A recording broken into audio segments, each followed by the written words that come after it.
All Yep. right, we ready to get started?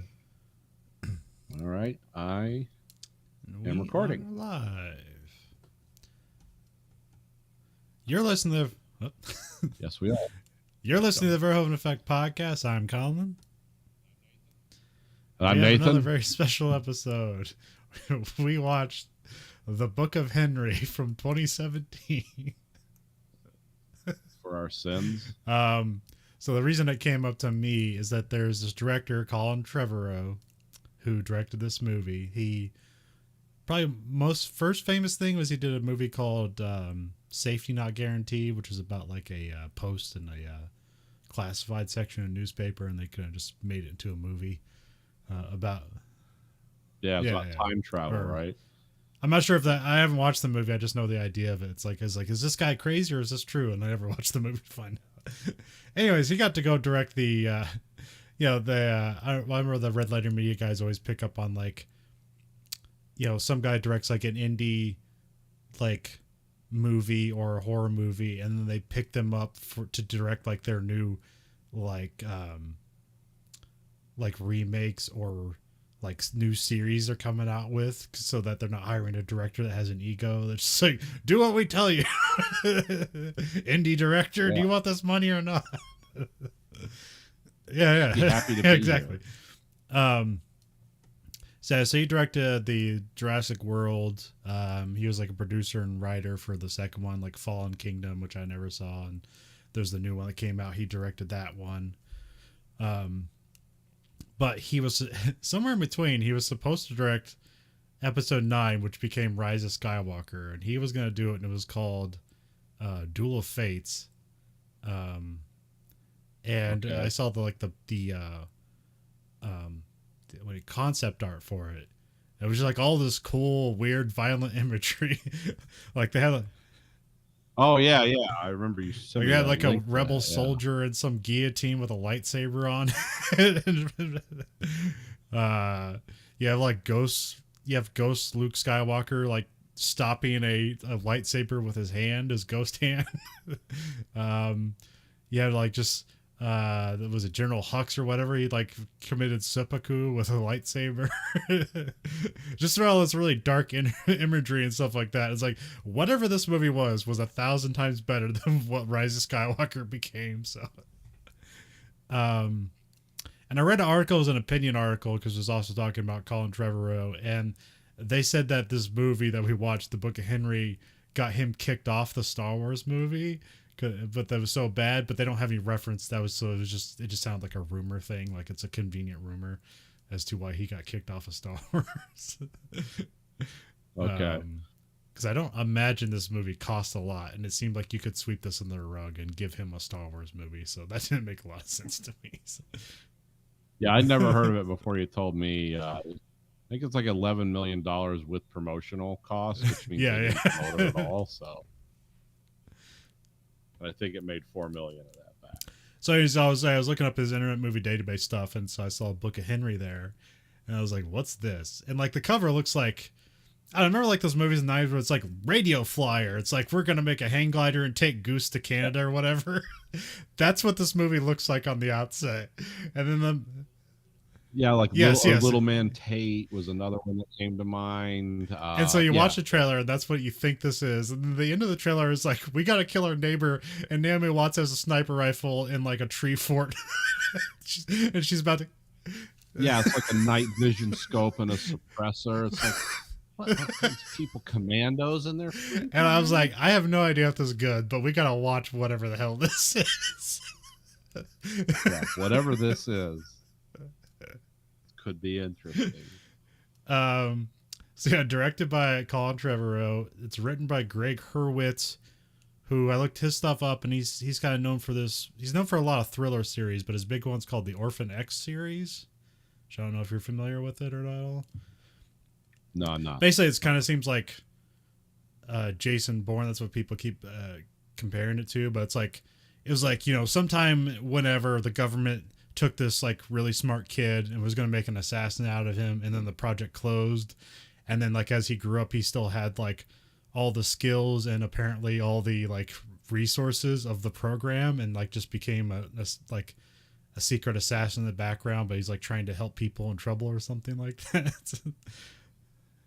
Oh, so he's like the A team, Yeah, but he yeah. assassinates people. I haven't read any of the books. That's Okay. just kind of like the general thing I got from it, because there's like 5 of them or whatever.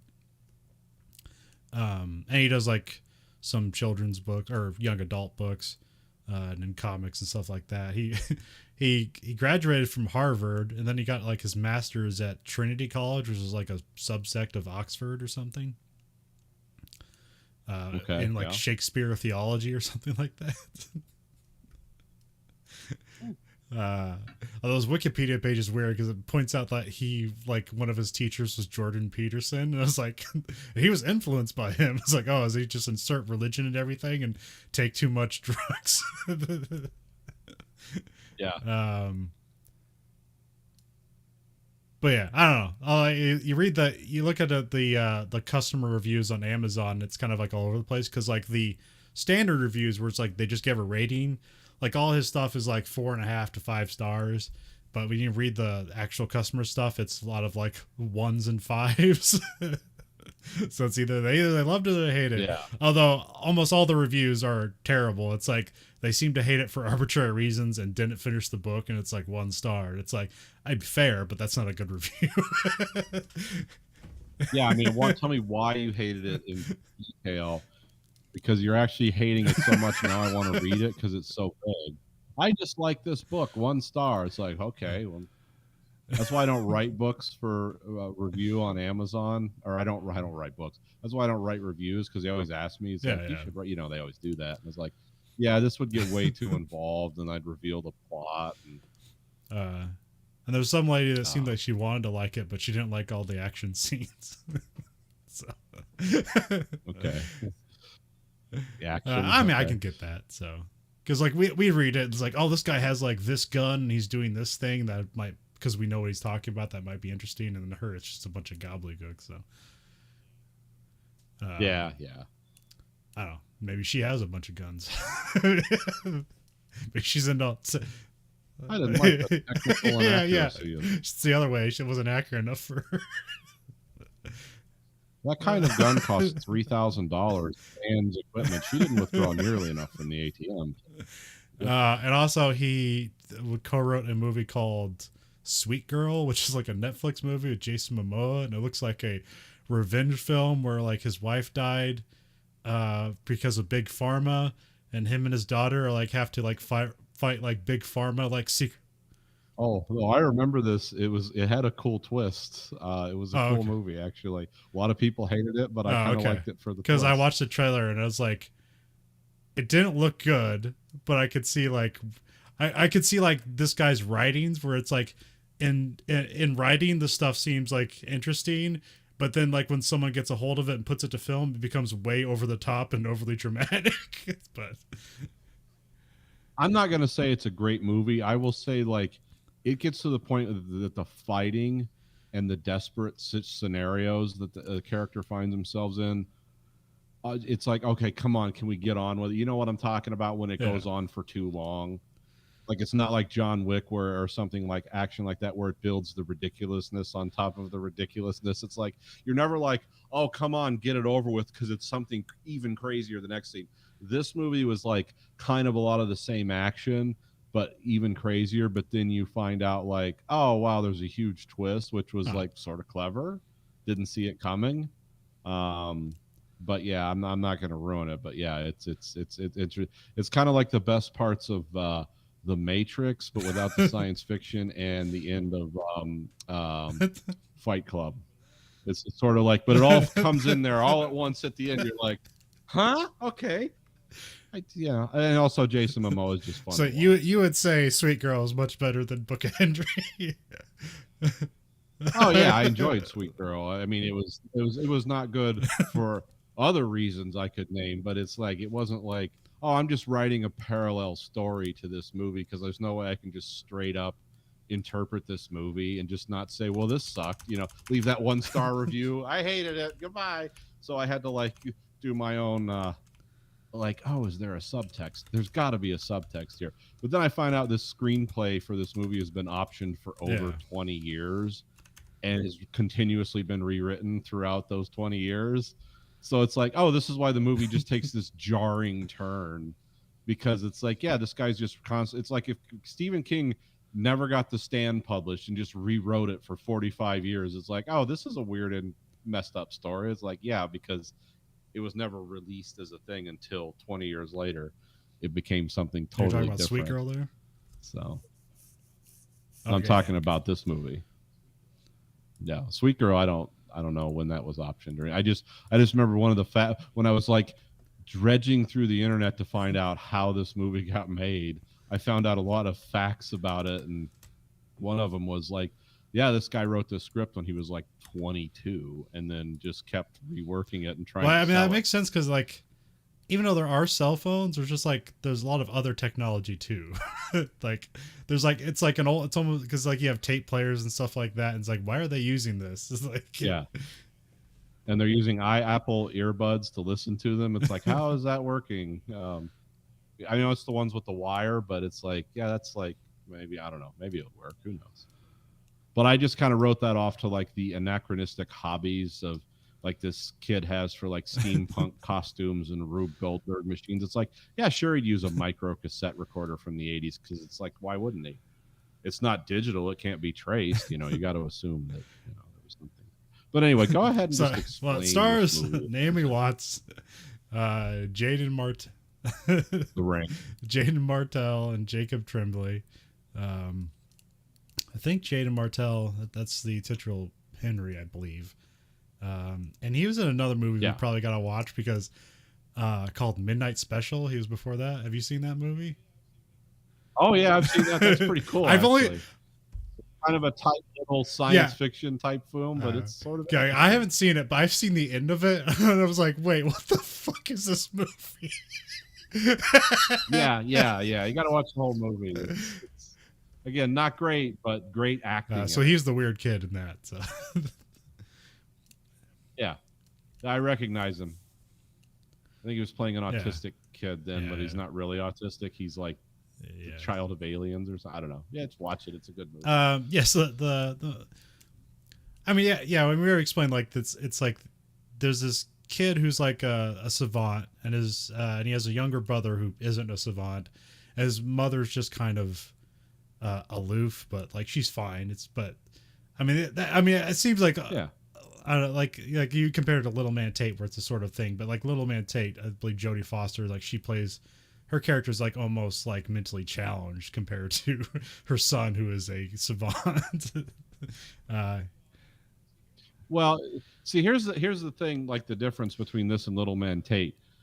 Like in Little Man Tate, like she knows her kid's smart, but she's basically an irresponsible mother who just kind of abdicated her role as a parent to Tate, who was like some kind of genius.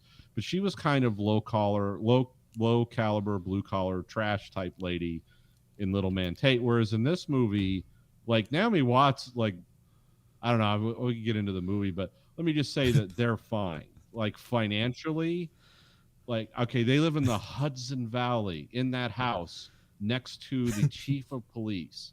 But her and her character that she waitresses with, Sarah Silverman, well, they drink and make jokes about getting the Bentley fixed and how poor they are. And it's like, lady, you're living in a $700,000 house. Like, it's like there's no one's poor in this movie, not precluding what Henry's doing with investments and stuff, which is a whole other thing we can talk about. But it's like, this is where it's not Little Man Tate, where it's like, or Radio Flyer or something, or the one movie about building the rocket where the dad works in the coal October Sky, Kentucky or something. No, none of these kids are in this movie are in poverty in any way.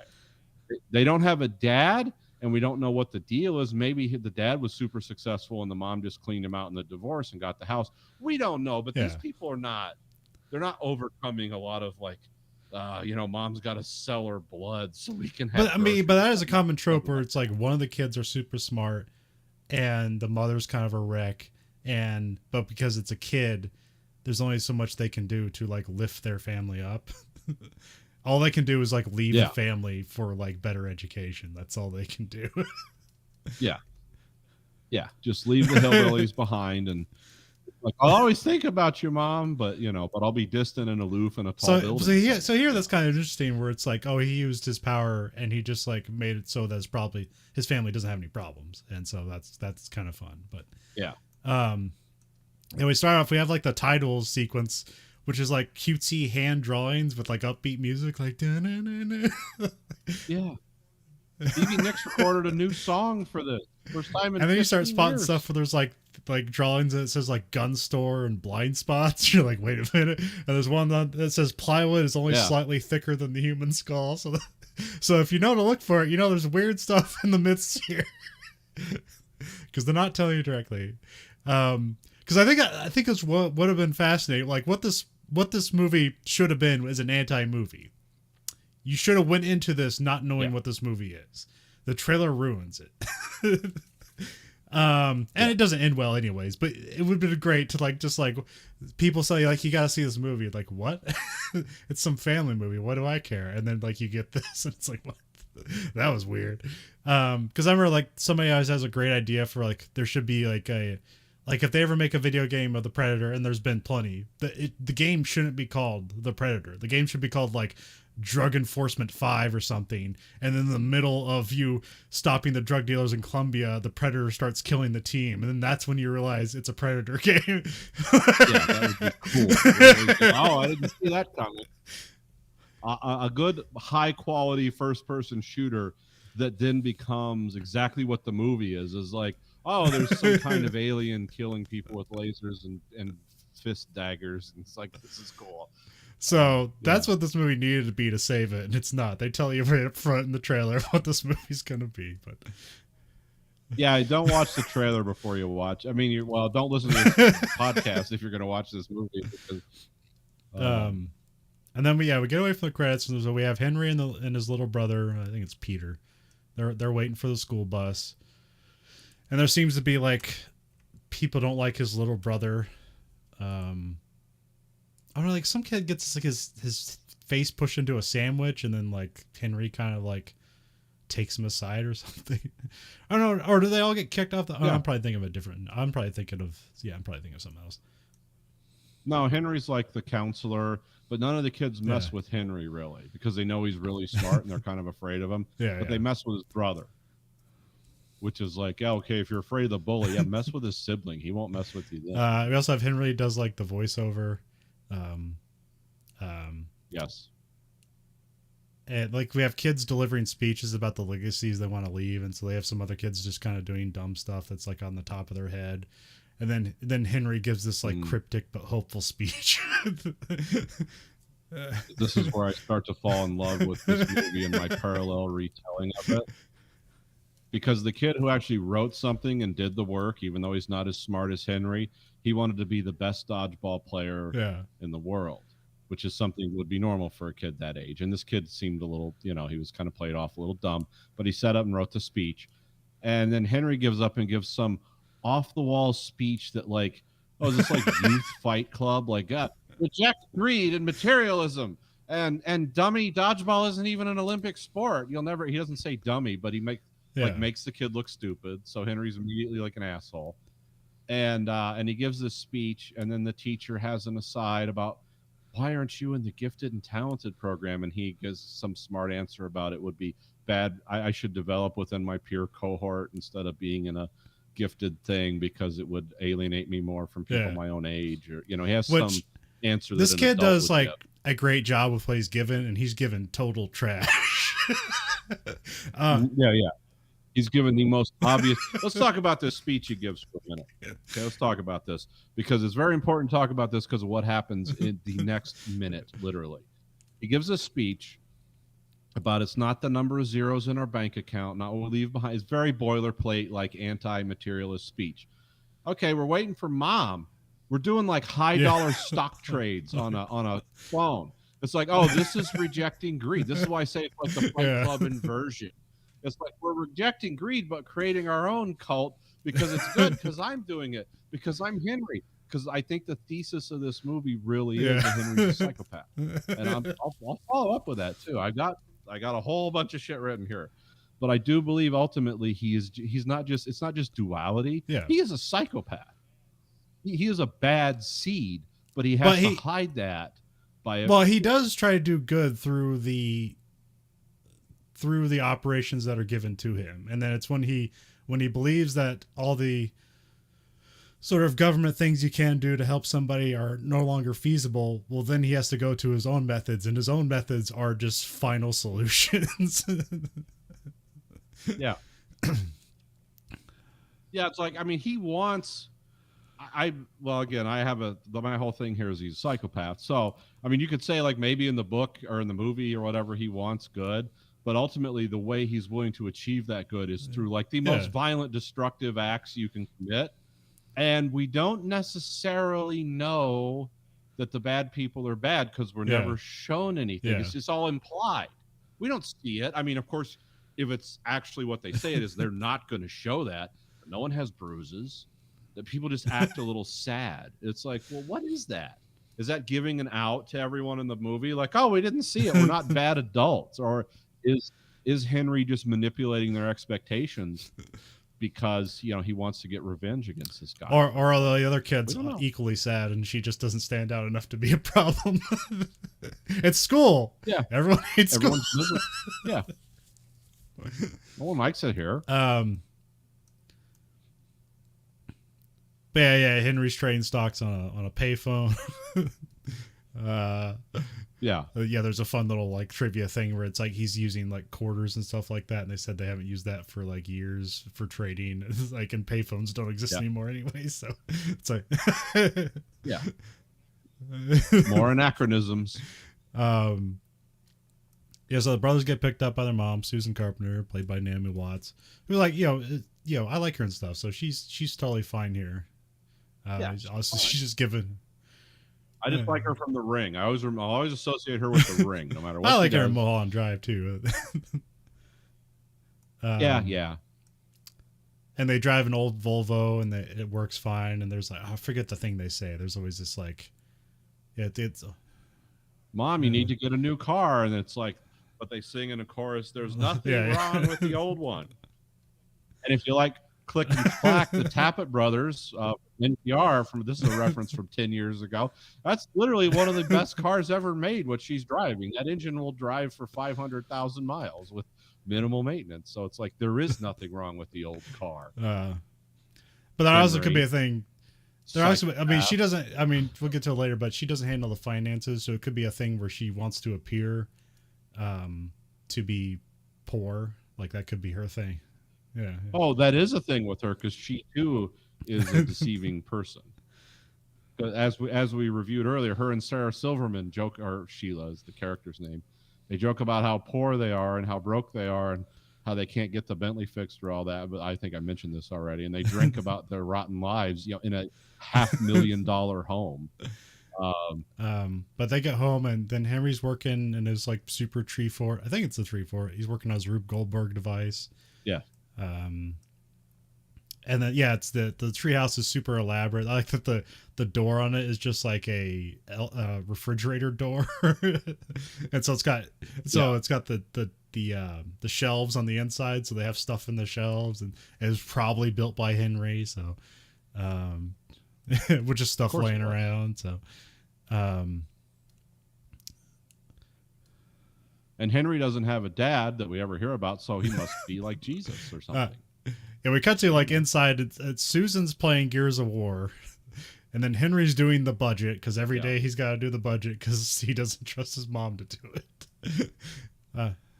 Doesn't know how to use a computer. By the way, he's got like a MacBook Pro, which is like, that's another anachronism. Like, he has like one of the best computers you can have. It's modern, but yeah. But I do like the like Naomi Watts is doing the weird like acting controller thing where you got to like pretend like the controller does stuff and move it around. So I thought it was funny they commented on that, because that's just a thing. Like, here's a controller, pretend you're playing video games, and people don't just sit there like you actually would. They do, and it's not that people don't do that thing where it's like they move around, like, oh, they get excited, but most people don't do that. And there are very few controllers where that actually like has an effect to it. They tried. The PlayStation 3 controller had the 6-axis where you could kind of do like flying with the controller, but they didn't use it much, and they don't put them in the controllers anymore. Yeah. And we have bedtime story with like with one of Susan's story that she wrote, like a kid's story. Yeah, because she wants to be like a Yeah. kid's book author, like do illustrated books that she, with cutesy stories. And then Henry says something that Susan doesn't need to work anymore, but she doesn't take to that.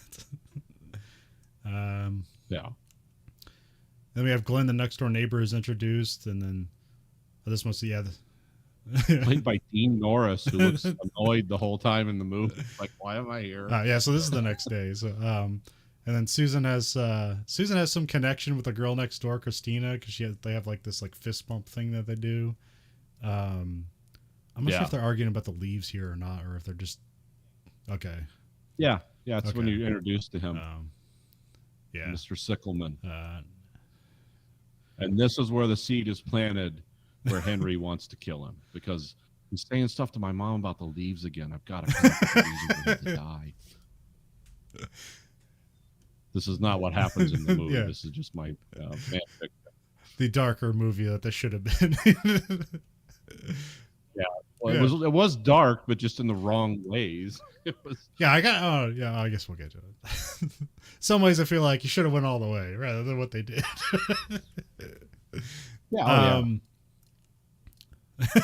Full send. Susan goes to work. We have Bobby Moynihan as like the sarcastic boss John. This movie's actually like really has a really good cast in it. There's good acting in this all the way around, especially the girl that plays Christina.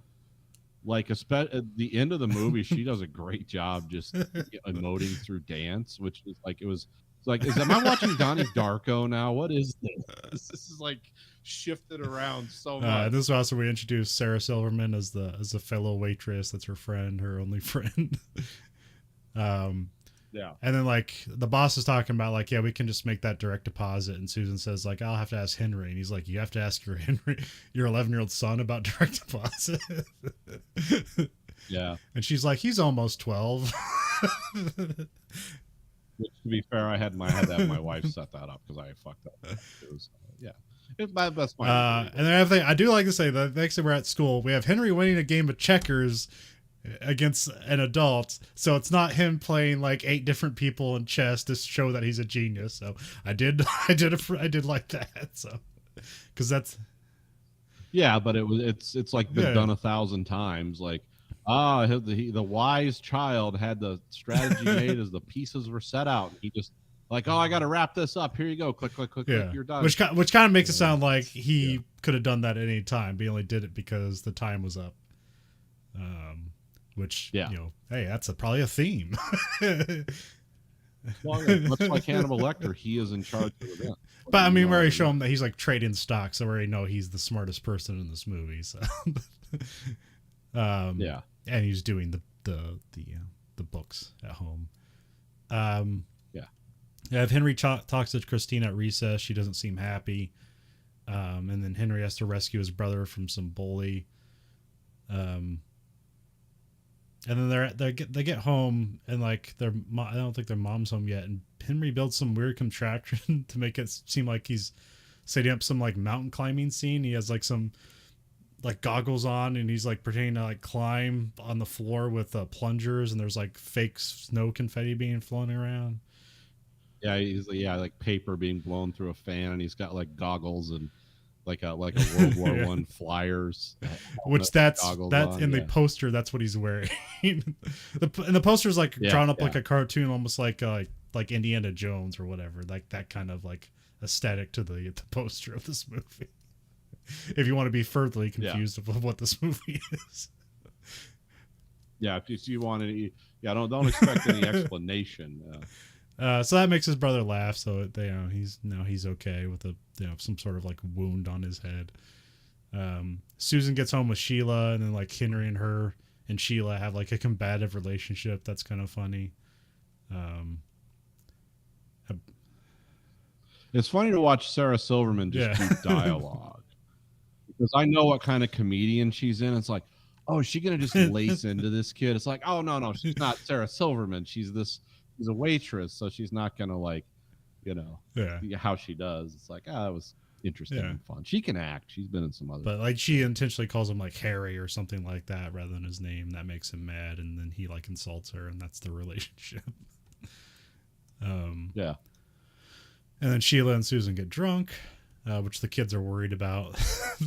Although we're never told of like what are the repercussions of Sheila and Susan getting drunk, but yeah, are they going to tear the house apart? Are they going to start making out in the living room and really screw the kids up? Like, you don't know. And then it's night, and Henry has a headache, and he gets up to the window. Then we see Christina across the way in her house, like just shining a light through a snow globe. And then we see the stepdad Glenn is drinking. I think we're also like told that like her mother died, so now she's just living with her stepdad. Yeah. Who's the chief of police. And there's like tense music builds, and like we hear like Henry breathing rapidly, and then like as something's about to happen, we cut away, so we don't know what happens. But so you have to assume the worst. But see, the thing is, we don't know.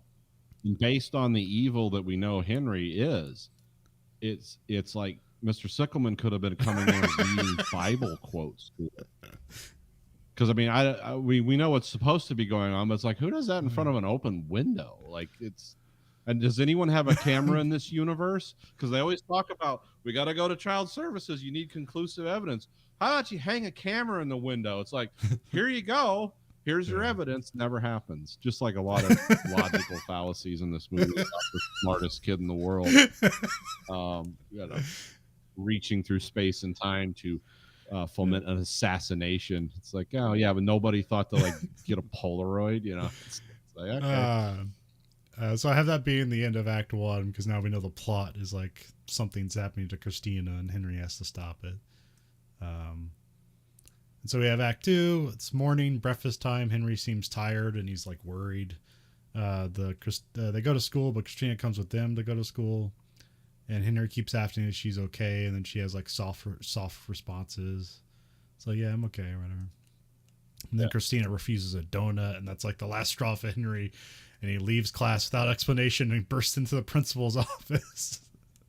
And we're like, they like pick up a conversation they've apparently had before about like basically calling Child Protective Services on Christina's stepdad, saying that she's being abused, but the school won't get involved with the authorities because there's not enough evidence.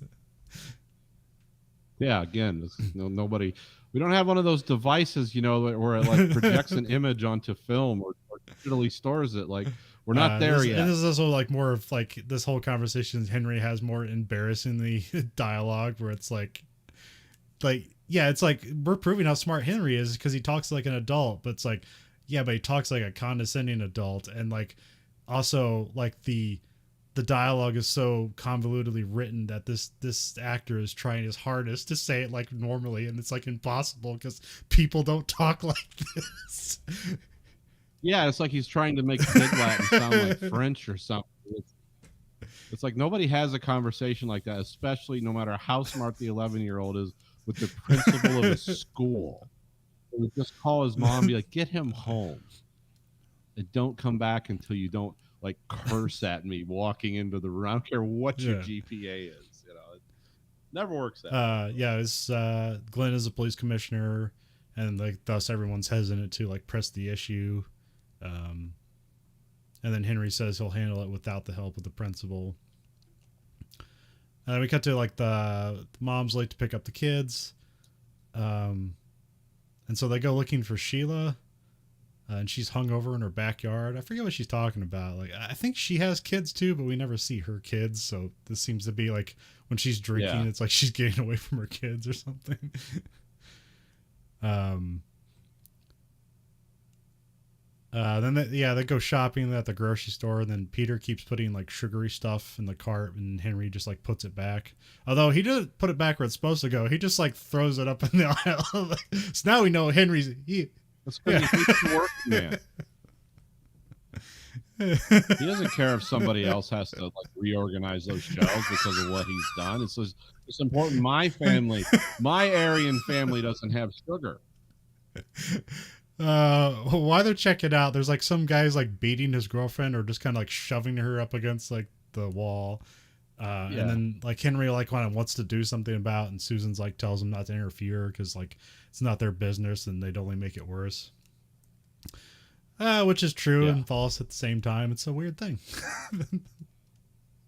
Yeah, it's like, well, Henry, you can go take a knife in the gut from some guy who's crazy enough or on enough drugs or booze to like violently shove his girlfriend around in the public, or we can get on our cell phones and call the police, which is what I would do, because like I don't want to take a knife to the gut. I'm not, going to do a backflip and like protect this woman, but yeah. But nobody does that. It's just like, no, either direct involvement or nothing. All or nothing. Which is a theme in the story. Ridiculous as it becomes. Which I wonder if this is like, is this like the rich grocery store, or do to keep up their kind of like presentation of being poor? Are they shopping at the poor side of town? That could be. I don't know. It looks like a nice store. Look, they got some like wood flashings at the end caps and stuff. I mean, that's always usually fake, but stores that bother to do that are usually nicer, more upscale than the places that just put out like metal shelves. It's like that's where you get the Tostios and all the off-brand food. And then we have Henry calls an anonymous abuse hotline and reports Glenn. And they're like unloading the groceries, and Christina. Oh, I forgot. There's.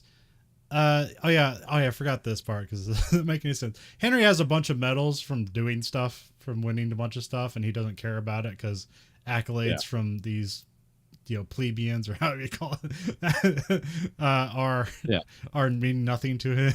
So, yeah, the masses lay alms at my feet, and I kicked them aside. But his brother wanted it, so he gave his brother one of his medals, and it got broke by the bully. And so then Christina hands over one of her like dance recital medals to him as a replacement. Yeah, that won't get the kid picked on at school. Then we have Christina compliments Susan. She tries to compliment Glenn, but Christina emphasizes that he's her stepdad. And then we have Henry scolding Susan for not doing anything about the abusive boyfriend at the store. And this is where he says, like, violence isn't the worst thing in the world. Apathy. And she goes, what is? And he goes, apathy. That's right. That's right. You got to get out there and save the fatherland.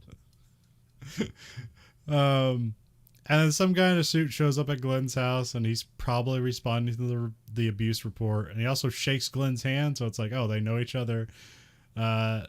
Glenn brings Christina down to talk to the guy. The guy seems content, and so he leaves. And then we find out that the guy's like related to Glenn, so it's like the guy you report Glenn to, something, brother-in-law or something. Then we have Henry like takes his bike to a bridge, and he's like looking around for something, and he like dictates into a tape recorder. So yeah, we figure, oh, Henry's planning something. He gets a book about crime scene investigations from like out of the library or just some old bookstore. I don't know. Okay. There's a used bookstore. Yeah, you can find weird books like that in those places, like textbooks or something. He goes into a gun store and takes notes, and there's like, and he overhears like a shady deal going down to the counter. Well, not only does he like take notes, and he's walking around the gun store as an 11-year-old, which like most of them would be like, "Where's your dad? Where's your mom? Get out!" They have no reason for an 11-year-old to be in a gun store. And then he's like taking notes of the camera angles and stuff when you come in and out, which is like, I just know that because he was writing it down. But here's I want to take a break or take a aside here. This is where like people that make movies and Hollywood gets gun stores wrong, because a gun store in like most movies is like a doorway to hell.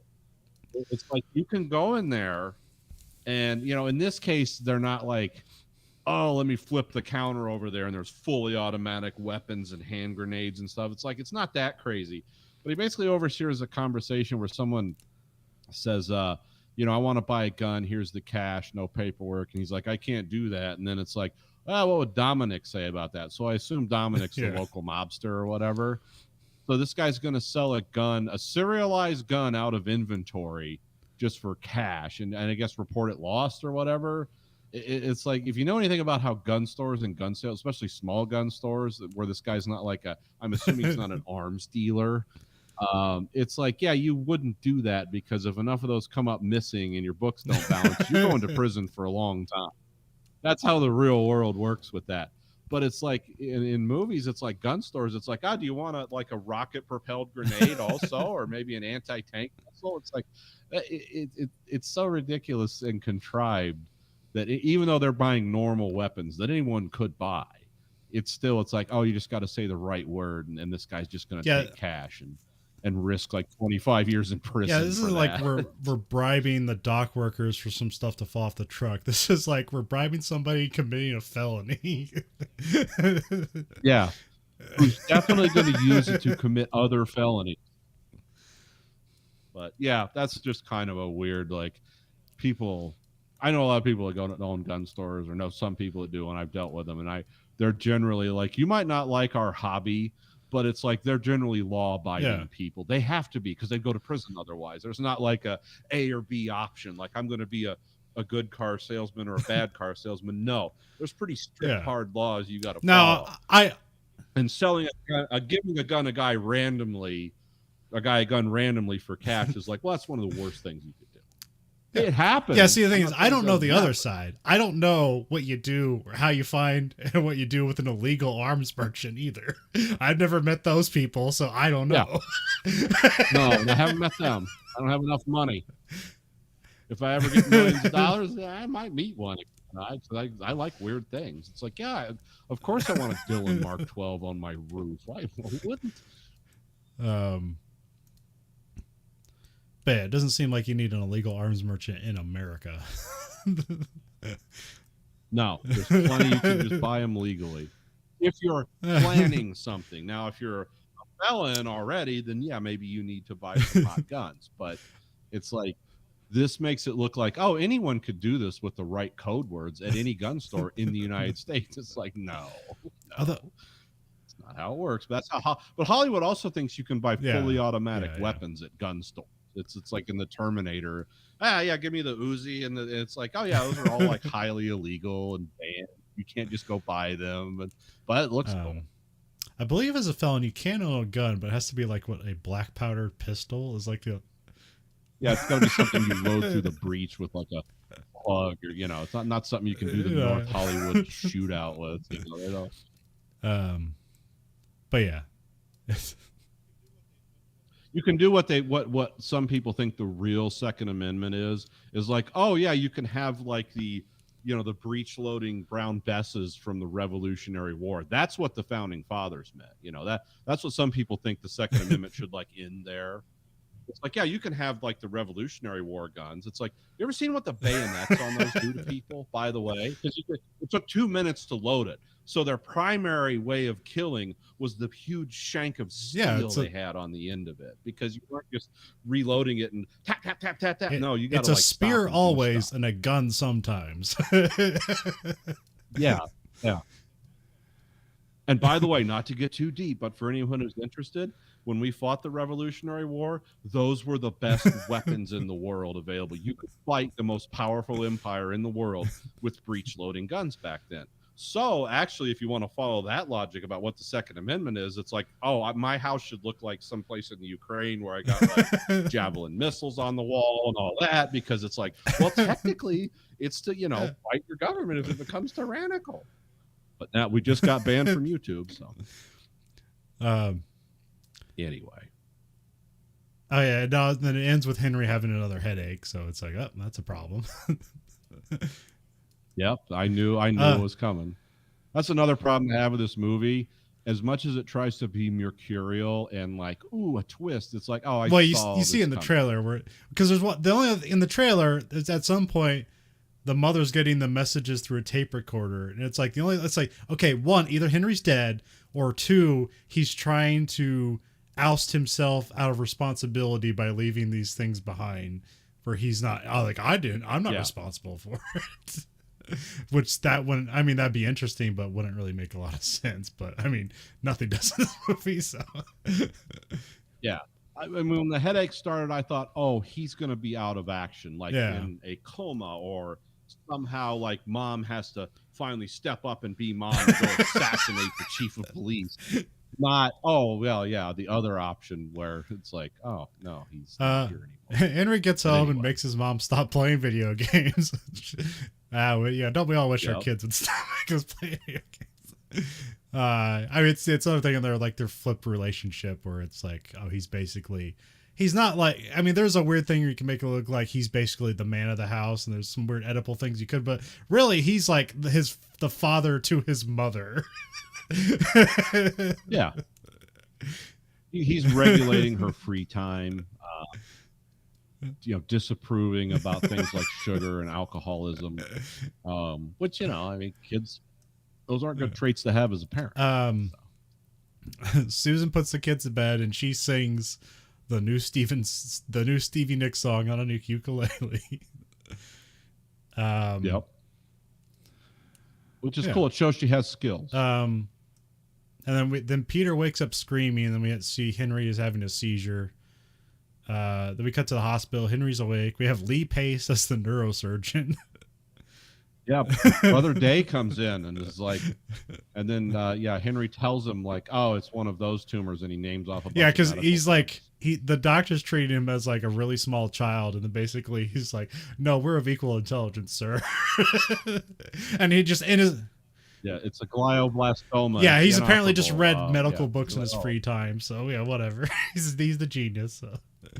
And here's another thing about, even if you don't know anything about medicine, this lady's a waitress, and they're looking at brain surgery, and it's never mentioned like unless there's a waitress union in the Hudson Valley. It's like that's like hundreds of thousands of dollars you're just going to have to come up with to pay for that. But it could be like the cushion by all the money. I mean, we aren't told how much money he has. We'll find out. Like they could have covered it anyways, but we don't know that yet. Yeah. Yeah. It's just, I thought it was funny knowing how our medical system works. It's like, oh yeah, this is the old waitress guild is going to take care of you, huh? Henry has a seizure again, and then Susan reluctantly signs a waiver so Henry can have brain surgery, because she's like, Henry does the paperwork, not me. So she just shows that Henry's been she's been leaning on Henry too hard so that she can't even make decisions for herself. So that's kind of like what that's about. We see the doctor comes out of like surgery. The doctor talks to Susan, but we don't hear what they say, and she like cries against him. It's like, what, is he dead already? But no, the next scene, Henry's awake. He has his head wrapped in bandages. He asks if everything's okay, and she doesn't say anything. Yeah, this is where the doctor is, because we've seen Lee Pace before. I think he might have been passed out. This is where Henry basically diagnosed himself in front of the doctor, and this is where he's like, "Oh, this isn't a normal kid. This is after brain surgery."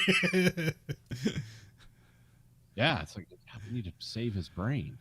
Was it the two? I always thought there was going to be some angle. It was like the tumor made him brilliant because it like grew and overstimulated parts of his brain. But it's like, the candle that burns bright burns shorter. And it's like, it's.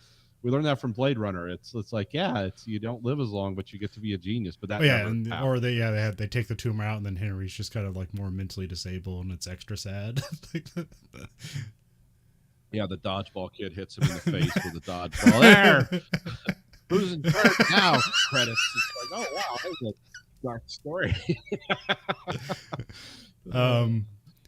The tumor's too far along for treatment. Henry has to be completely alone, like they even kick his mom out. But that's where he's just starting to make up, like, I got to make plans. He's got to write a murder diary. Henry. This is what he's doing with his last day on Earth, plotting the death of another human being who we don't know what he's done. It's just implied. Henry's class makes like get well soon cards for Henry, which is met with derision by Henry. Oh, this is nice. And Henry's drawing out his plans in the hospital bed. Sheila comes to like engage with Henry to cheer him up, but she kisses him. And it's like not too weird, but still weird. On the lips, and it lingers. I thought, where's this going to go? You're not dying a virgin. Like, oh no. But is that also the scene where like he basically just blatantly says like what the relationship is? Like, yeah, he explains like, our combative relationship really hides a deeper respect. I know you think that's what it is, but it's not, and it's like, which is kind of fun, but also just like stupid. It seemed. It seemed like the audience isn't going to get it. We need to spell it out for them. Yeah, nobody can understand this. That Henry is the Antichrist. The family hang out. They send Peter away. Henry wants to finish his business in case he dies soon. And Susan leaves overwhelmed. Henry talks to Henry. Yeah, Peter comes back. Henry talks to Peter. Peter cries, which that kid's like, he's a pretty good actor for his age. If he can just cry and come in. Yeah. And Henry tells Peter to make Susan read the red notebook he made. Because he doesn't hand the notebook off to Susan. He just like, it's like discovered by Peter later on. He gives it to her. Yeah. And like Henry's going through the financials to the annoyance of Susan. And Susan cries over Henry again. We cut to night. Henry crawls out of bed. He cries mommy like at the window. And he says he wants to see the sky. And then he dies in his mom's arms. So he wants to see the sun, which was poignant for me because the morning star from the book of Isaiah and Luke, also referenced in Paradise Lost, is another name for Lucifer as he fell from the heavens. Like he wants to see Satan before he dies. See this, because it's the book of Henry. Now I got all these other biblical texts and religious texts that I can draw from. It's like, child of the morning star, fallen angel Lucifer. See, it's all coming together. Yeah, it's written by a guy who went to Harvard. I mean, yeah, I know. Like he's not all. He went to Trinity College and studied Shakespearean theory, so it's like I know what he's doing. I don't do it as well as he does. Have that be in the end of Act 2, because like have your hero be at the lowest until you have him die. So Act 3. Susan sits alone in darkness. Then we cut to Peter sitting alone at school. We have Christina walks Peter home. Peter goes. He goes to sleep in Henry's bed with the walkie-talkie that him and Henry used to use. Yeah. Next day, Susan's like making desserts and like she's like in a disassociated state. Yeah, dessert for dinner. Yeah. Brownies for dinner. Peter gets her to stop mixing chocolate and stop smoking, and to not swear in front of him, which is funny. So he's like trying to take over the Henry role. Swearing rots the brain. Then the neurosurgeon David shows up at the house to do like a check-in on her and Peter. Brother Day has arrived. Peter says his head hurts, but it's probably nothing. It's probably just he doesn't know how to feel. He doesn't know how to process the feelings he's having for the fact that he's psychopathically manipulative to the other side. And the only thing he trusted him with was to give a clue. Like how about the codes to the accounts that are like worth over $1 million? You know, it's like, no, just tell her to find the red book, which has my master plan in it. David gives Peter his card and has like a cell phone number on and call if his head ever hurts again or whatever. Yeah. I think he's smitten with the mom for some reason, or the family. I mean, yeah, it's obvious. Or something. It's a love that never develops, but it's like, Susan at work and things aren't going well. She's like doing her waitress job badly, and I like the part where it's like, "Ma'am, is this Diet Coke?" And she just drinks it and says, "Yep, that's Diet Coke," and sets it back down. Yep. But I think it's like a tired joke, but it's still funny. Whatever. Yeah, I kind of like. I think I've only seen it once before, so I wanted to see her taking a leak in the soup, like in Fight Club, where they just like totally reference it, you know, but it doesn't happen. Then you have John the boss comes up and he says that, like, hey Susan, you're not doing well. You should probably like, go home. And I guess before Henry died, he sent John a letter that explained that like Susan has like $500,000 in the bank and more in stocks and bonds. Yeah. And she's like kind of fired or just not allowed to work, but yeah. Why are you here? Sheila tries to comfort her and asks if she's okay, but she is not. Susan's not okay. And then we see Peter's like at lunchtime and he has nothing but dessert in his lunch pail and he trades it all away for like fruits and vegetables. So that's kind of funny. Yeah. Because that's just more along the way of like just Peter trying to be more like his brother. It's like, well, I think this is what Henry would do, so I'll just do that. Peter and Susan get home separately, and then Peter finds that red book that Henry wanted him to give to Susan. He just comes running in the doorway with the book. Mom, I think Henry wants us to kill Glenn. Yeah. Look, I read it. The Book of Counted Sorrows. Peter. They might as well put a pentagram on the front of that book. But anyway. Peter and Susan go through the book. And then she says, yeah, we are not murdering the police commissioner, and that is final. Yep. Putting my foot down. And then Susan's tried everything other than what Henry's like premeditated murder plan is. And so, but she like kind of slowly sees like, oh, I guess it's not working. And then I think it's at night because Susan watches through the window to Christine's room and something happens again. But yeah, again, no one like an adult who has a phone that can record in HD. Like she just puts her hand over her mouth, like he's reading the Bible to her again.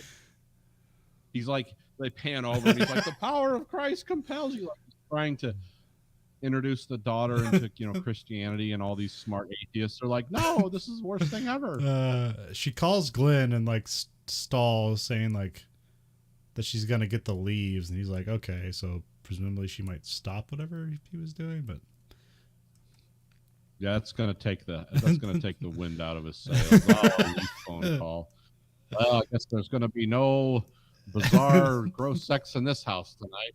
Now that I'm thinking about the leaves again. And then Susan gets directed to I can't remember, like I think it's the next day. Susan gets directed to the safe in the basement. She finds the tape recorder that Henry made. We have a flashback to Henry sneaking out of the hospital to like complete his plan because he has like the bandage wrapped around his head. Then we have like, yeah, now the voiceover is coming from the tape player. And then Sousa goes around collecting cash from all the ATMs. I was waiting for her to go to like a storage place and find a time machine. It's like, oh wow, didn't happen. And then he's like, and Henry's on the thing explaining like, because she's only getting like $300 from each one, and like Henry explains like why you have to do that so you're not leaving a trace or whatever. It doesn't trigger something. Stupid. You have $500,000 in the bank. You're not withdrawing $50,000. You're withdrawing like, I don't know, $1,600. Like, okay. Well, we're supposed to be impressed because like Henry basically predicts all his mom's mistakes and inner thoughts and stuff like that. Yeah, no. But yeah, I get it. And Susan goes to the gun. At this point in the movie, I'm actively writing my script, by the way. So I'm just scribbling away like a lunatic. Like, okay. Susan goes to the gun store. She like slams money on the counter. She like avoids the camera, the view of the cameras or in some way. And then she asks for a specific rifle scope and silencer, and then throws out the name Dominic so that she can get the gun off the books. Yeah, not only does she want like a rifle off the books, but she wants to buy a suppressor, which is another like controlled item that requires federal paperwork to own. And I don't even know if they're legal in New York or New York State. Maybe they are. I'm not sure. But it's like, yeah, this is but we invoke the name of Dominic, and all things become reality. And then And this is a Rube Goldberg assassination plot, you know. Because by the way, I need to buy like I don't know what it was, like a Shaytac or something with a. That's not the right brand. It's a real gun. I looked it up, but I didn't write it down, of course. But yeah, I need to buy that with a silencer, and I need to go untraced by invoking the name of some organized crime figure or whatever. Or I could go steal a shotgun from like any house in the area, and shoot my neighbor in the backyard with that, because he talks about these is practice with the gun, Mom. It's frangible ammunition. It's untraceable. And so's buckshot. It'll do the same thing. It'll make more noise, but it's like I can get a silencer for that. Yeah, I mean you could, yeah, but it's like just like No Country for Old Men. But I don't know. That's kind of the fun thing about thrillers is like making it. You can't. It's too easy to just kill a guy. It's funnier if it has to be a whole complicated, like. Yeah. I mean it reflects what happened earlier in the movie with like I said the elaborate devices and things that. But it's like, yeah, but you're talking about committing a murder and getting away with it. And it's like, oh, it's much easier to use a shotgun if you're going to shoot your neighbor in your backyard, which is essentially what she's doing. We have still throw it off the bridge. Wouldn't be traceable to you. Susan practices shooting in the forest. And this is where you have like a sequence break in the tape where it's like where the Henry tapes are not predicting what she thinks. And she like yanks out her headphones and she's kind of like, what am I doing? But then keeps at it. Then we have Peter hangs out in the treehouse and he's working on a Rube Goldberg device. I'm not sure if he's just finishing Henry's or if he's just making his own. Yeah, I don't know. We have Susan goes to talk to Glenn. They go into his house and she like inquires about him like setting up a will and seeing if he has one. He doesn't, so she kind of guilts him about it. And he gets his signature on some recital that Christina's gonna have. I think it's Christina. I think for the rest of it, I've written Christine. I'm not sure. I might have done that wrong. And then Susan commits forgery with Glenn's signature to fake a will, so that basically when he dies, everything will go to Christina. Let me look it up real quick to make sure I'm right. Yeah.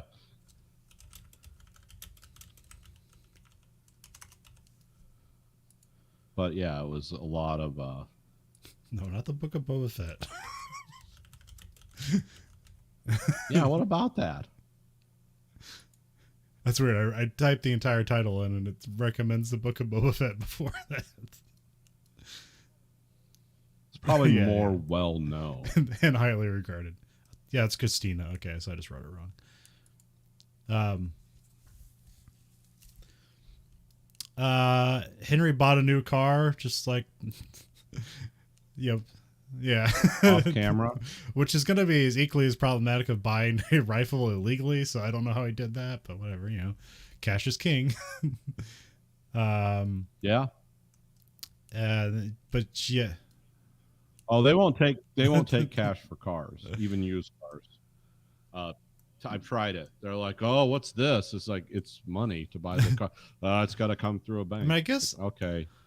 And it wasn't like a $50,000 car either. I guess. I mean, he has access to accounts. Okay. May have forged your signature. There's ways to do it. Yeah, I guess. With I don't know if. I was surprised you couldn't walk into a used car dealership and just put an envelope full of money and say, I want. It surprised me, actually. Again, we weren't talking about something more than $8,000 here either. But I guess you can't. That's why it bails. I was told that I had really good credit. You can do that stuff on like Craigslist or Facebook Marketplace, though. Just show up with a handful of cash to people. Yeah, but I was actually buying it from someplace where if like the car had 1 million miles on it and broke down a week later, I could sue them. So I did want that. Susan consoles Peter because he's worried about the talent show. He's also just worried in life in general without Henry. Susan's like pruning trees to like aid in the plan because like nothing can be left to chance. Like, cause it's. Oh, she's like Bob Lee Swagger out there, like just measuring angles and because it looks like what the setup is to be is like she's gonna be in the treehouse with the rifle. He's gonna get led out there. She's gonna shoot him and he's gonna like fall into the creek or something and get washed away maybe. Yep. I don't It know. didn't look like I mean, big. It like didn't I look like said, a strong enough like force of that creek to like they'll push a body away, let alone Dean Norris's body. yeah, it um, was. Again, it seemed like. I mean, it was just so weird. I mean, it was fun or not fun, but it was like, oh, she's following her son's plan. She's gonna do it, and it's like, dude. I mean, it's funny because it's like Naomi Watts, and she's a mother, and she's angry, but really, Dean Norris didn't kill her son. Is responsible for some horrible stuff, yes, but she's going to look through a telescopically sighted rifle and just drop this guy. It's like, I couldn't do that. I knew this wasn't going to go down the way that they said it would, because it would actually like validate my whole thesis that Satan, because it's like you just turned your mom into an assassin. And not like she protected herself while she was being attacked. No, she just cold-blooded murdered this guy. Didn't happen. So we have Susan, Peter, and Christine go to the talent show. David, the neurosurgeon, shows up because Peter invited him. He's trying to like pair them up, obviously. With like 15 minutes left in the movie. The talent show begins. Susan's like in the back acting like a chaperone. So this is like her cover. So she's supposed to kill Mr. Sickleman. Glenn. She's supposed to kill Glenn. Yeah, that goes back and forth whether they call him Glenn or Mr. Sickleman. Although Mr. Sickleman does sound like a devious name. So. Yeah, it sounds like someone like, oh, it's Mr. Sicko Man. Yeah, absolutely. I mean, if he's doing what they're implying. But like, it's like as the lights go down at the talent show, it's like, okay, everyone knows she's here. So if she goes and kills them, then she'll be in the clear if she comes back in time. Yeah, she's got like a watch running with like a timer, 45 minutes. So that's the time she had, because all kids' talent shows are like just it's just like a Broadway cabaret. They're down with it. The talent show begins. Yes. Okay. Susan, she leaves to go execute the plan while everyone thinks she's at talent show. Susan, now she has the Volvo SUV, which is a really nice SUV. So, but, it's another nice Volvo, so consistency. Yeah, and safe. Yeah, it's safer than the old one. Although, I mean, I guess it would be. There's not. Oh yeah, new cars. Yeah, but Volvos, that's all their whole thing is they're built to be safe. But I don't think that era had like side impact curtain airbags or anything like that. So no, crumple zones, multi-vector airbag. Susan grabs her sniper rifle from the house and sets it up in the tree house. We cut to Glenn, hears some whistling outside, so he grabs a gun and goes to check on it. Which is the first thing you do. It makes it scary. He gets led to the creek. Susan's like whistling over a staged walkie-talkie. We see Glenn is in the crosshairs. Then we cut to like Christina's like ballet performance, and it intercuts with her and like the sniper scope. Susan jumps at Glenn, like looking in her direction, even though he doesn't know she's there. And then like her being jolted sets off the Rube Goldberg device inside the treehouse. We cut back. We see the principal sees like the sadness in Christina's eyes, and so she's like overcome with guilt. Yeah, she sees the truth of Sparkle Motion. And is like, yeah, everything they said is true for some reason. Yet now. Then the Rube Goldberg and hey, up against your will. The Rube Goldberg ends with like pictures of her kids and like showing a family, and then she's distracted, and so Susan doesn't take the shot. And so there's a thing early on in the movie where Susan's like, I don't think I can do this without you, Henry, and Henry is like, well, I never taught you how to be a mom or something like that. So that's what this whole thing's supposed to be about, that she realizes that she goes all this way with it because she just believes like, well, Henry knows what to do, and then now she's like, but I'm a mother. This is a bad thing, and I shouldn't be doing this, and that's why she. Yeah, this is a murder plot hatched by my child. Probably shouldn't do that.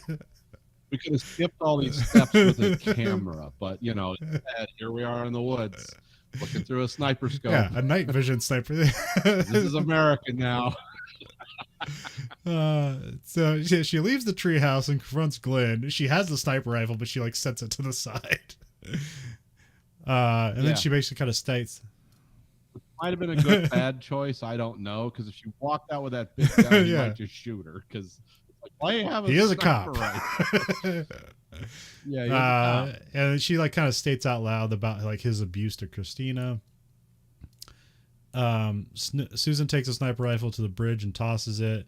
And they kind of intercut where like Glenn calls up somebody to he's like trying to get ahead of the scandal because the principal like called somebody in the background. And I wrote down suicide ? And a moment like as you hear like the police like come up to his house, he kills himself. So it's like it's suicide. Full lights and sirens.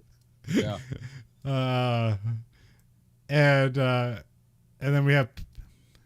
Now here's the thing: it's like Henry, the circle is complete.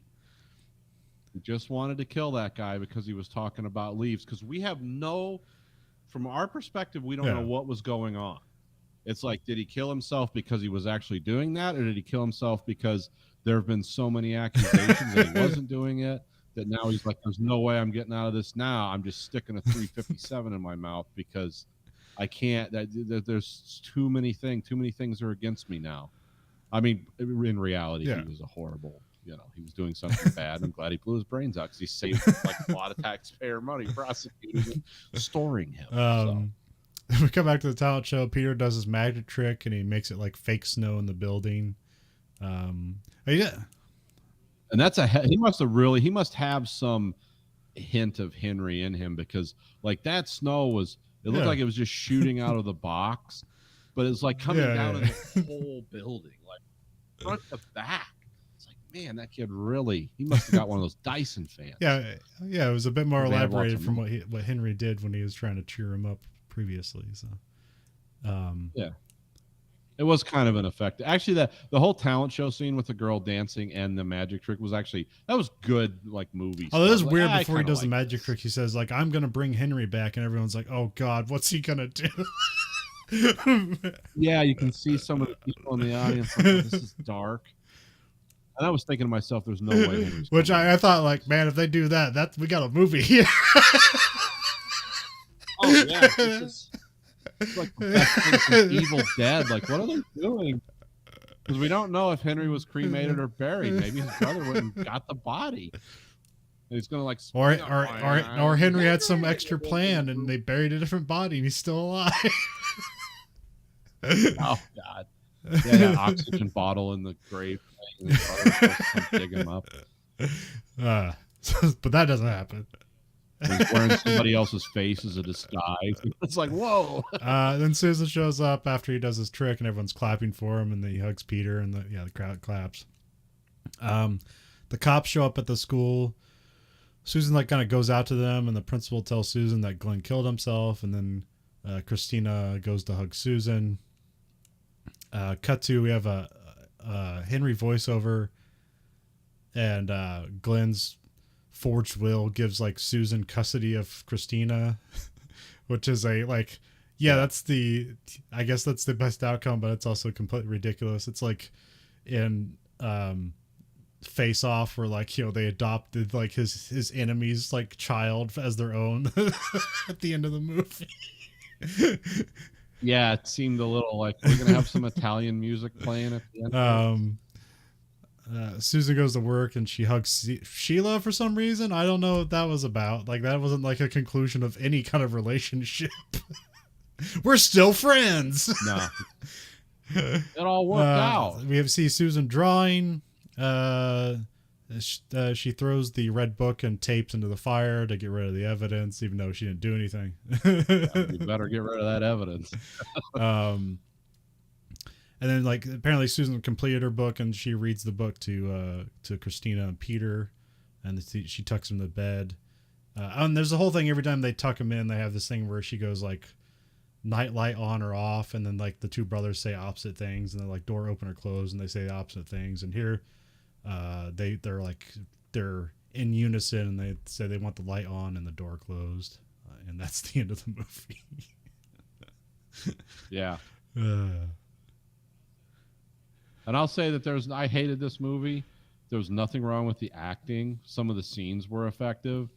But when your movie is so weird that I'm just like, I'm just writing a parallel story to make this more. So it's for my own humor, just to get through this. It's like, they were really trying to do something, but wow, did they fail? I Yeah, mean, it's a fascinating failure. astoundingly. And I'm not like a hard person to entertain. Like, really, it's like if you put effort into it. I mean, number one, you've made more movies than I ever will. So if you put effort into it, I'm really willing to give a break. I like a lot of bad things, but I don't like things that just like, oh, it could have been good, but it was bad. And it was bad because it was Yeah. so contrived, and the dialogue was so bad, and the story was so disjointed. And it's like, and I was really expecting, like, if I didn't watch the trailer for this and I just started watching this, I'd be like, oh, this is a way to traumatize people. Like, this takes such a dark, weird turn and has so many like super adult themes and Well, all that. It's I like, don't know. That's the thing I think know about. if Like, in some ways, I'm like, she should have shot Glenn, because that would have been more interesting. I mean, it wouldn't Yeah. have been. It would have been morally wrong, but it would have been more interesting. Yeah. Or something. Because see, here's the thing where you go into the unknown territory. Like, Glenn could have gone home and still shot himself, but he could have wrote a letter too, like confessing to everything. And oh yeah, like, by the way, my neighbor like coerced me, and I've never signed any paperwork. I mean, he could have done that, and like, it was so out of her hands, it just Yeah. happened to work out. But yeah, I think it's weird that the thing, and I'm not sure how much of this is Greg Horowitz's fault. Like, I'm not sure if there's like a bunch of weird like studio rewrites in the background and he still got credit for it. But it seems to be the script seems to be the biggest problem of this movie. Yeah, it's because I don't even know what the original story this guy was shopping became after it became. Because I certainly wasn't going to go read the book or anything after watching this. Like, okay, I'm disinterested. But yeah, this is like, this isn't even a good bad movie. It's just, if you want to watch this, go ahead, because it's like amazing. Pure curiosity. Like, it misses on all cylinders. There's like, that one podcast. How did this get made? And like, this should be on there. Yeah. They probably were more like, I'm more interested it, in like, what's the process into that this movie got made. And I know there's like some stuff where like you get in these moods too, where like you get into like a weird like philosophical mood, and like you write stuff that's like, you think it means a lot to you, but on the surface anybody else sees this like, this is embarrassing.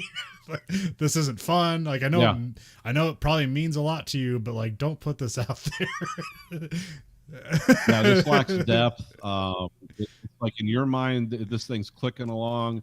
Anyone who reads this is either torture, or they like immediately see through it and it's not fun for them. So yeah, I'm just wondering like, what energy like moved this along. How many people were attached to this? Like, I don't know. How many hands did this pass through? I mean, I freely admit I don't do any like original content. I just riff off things, because I know that's unimaginably hard. But I know there's people that are really good at it and can do a lot of great original content, or at least take an idea, like we've talked about, like the Alien movies and like the whole Ridley Scott arc. It's like, well, I know what that's based on, but he's taking a really interesting stab at it. Like, he's making it cool. But it's like, this is just, I don't know. It was all the fundamental ingredients were there for this to be good, but they just didn't. It didn't. Well, right. Probably the hardest thing is like, at no point do I see any audience for this movie. It's not a kids movie. No, it's like half a thriller. Yeah, like, it's not a good paper movie because you can just dissect it. And it's not even based on like, oh, happy coincidence and happenstance. It's like, no, this would never happen. Not coincidentally, not accidentally, etc. The characters, by their dialogue a lot. The main character is not likable based on his dialogue. He comes, I know he's not supposed to, but he just seems like, oh, you're just one of the little smart kids, aren't you? You're just one of those pricks. Like, you're smarter than everyone else.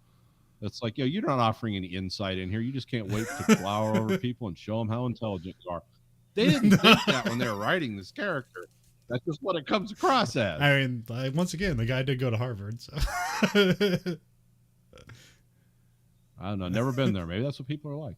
Maybe you learn that kind of smugness at like, what was he doing? Some Cambridge affiliated university over Oxford affiliated university over in the UK. Maybe you combine Harvard with Trinity and you get smug. I don't know. I'll never go to those places. Oh, so. That's the thing about like Harvard and stuff like that. is that like the students they accept there, they already like are self-learning and know how to do everything, and then like you're just like giving them a challenge. It's like, no, Harvard, take the absolute worst people and make them have like be Harvard educated. Harvard doesn't have to do anything. Yeah, they don't have to do anything. They don't trade on a name anymore. I mean, don't they have the largest endowment of any university in history because the number of billionaires that came out of there? Like Bill Gates went to Harvard, didn't graduate. Yeah, that's what I'm saying. Like, there's like multiple billionaires that come out of there that didn't need to graduate because those people didn't need to go to Harvard. Yeah, they're not using that degree to get a job. They just met other like successful people that computer. also have parents that have millions of dollars, and then they got their thing done. Isn't that how Facebook started? Was that a Harvard thing? I forgot. I haven't seen the social media network in years, but yeah, I know it was Harvard or Yale or one of those schools. What's the big tech school? Is that like MIT or Stanford? Well, that's all. That's all. Yeah, Stanford really. is like Stanford's like next to like where Apple's headquartered. So, but I mean MIT is big in that stuff too. So, but I know MIT has a lot of like public stuff. Like there's a lot of public learning stuff you can get out of MIT. Like if you want to take an MIT course, you can. I don't know that about Stanford though. So, I think I want to take a poetry course at MIT. They probably have a really good person there to teach it because you have to be well-rounded if you're going to one of those name brand schools. So wasn't Patton Oswalt talking about he Physics had to take like a something like that because he went from ninth college, and it's like, well, you have to have a grounding in this even though you're all like English majors and stuff. You have to understand science. And, But yeah, the Book of Henry, I think it's on Netflix, which that seems like a place where it should live. So. That's where it should be. And like I said, there's nothing wrong with any of the actors in this movie. It was why I don't even know if the direction of the movie's bad. It's just the screenplay's terrible, and it becomes very predictable and weirdly sad. Because it's just like they seem to throw sadness in as kind of like to distract you from how badly the story's going. And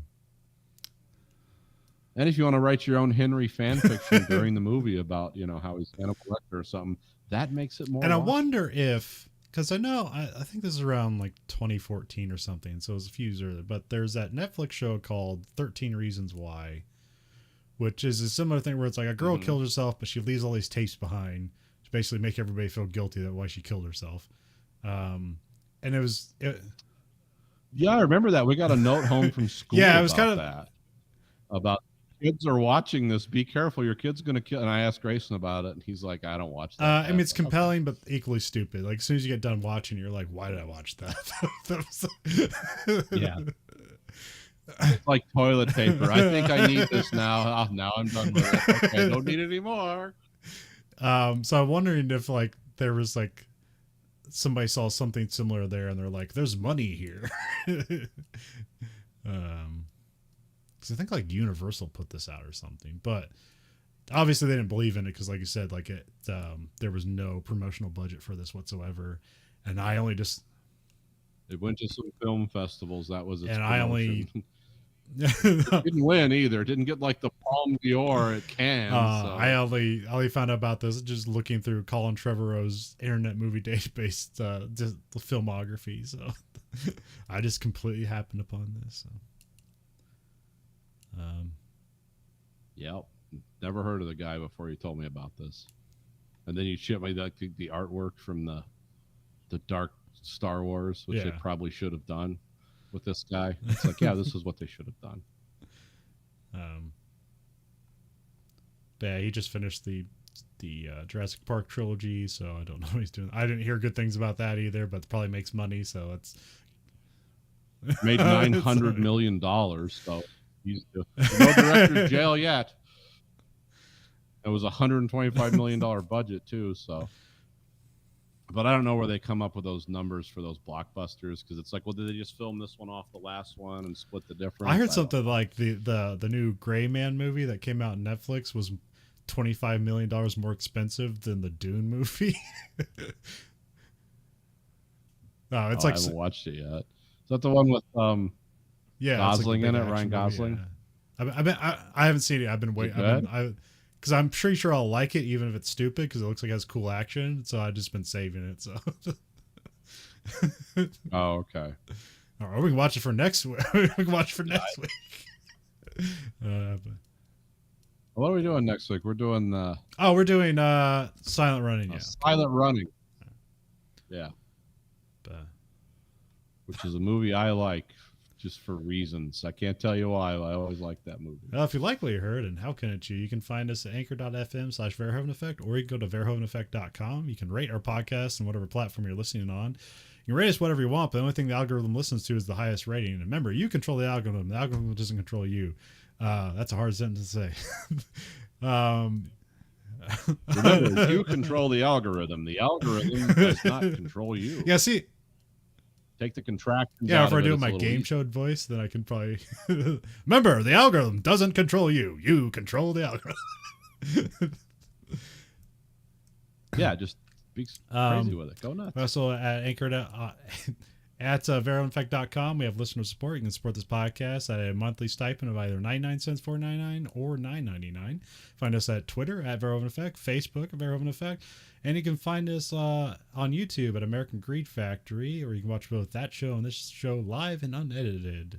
We also have t-shirts at belowthecollar.com/Greed Factory. So for the Verhoeven Effect podcast, I'm Colin. Goodbye, America. I'm Nathan.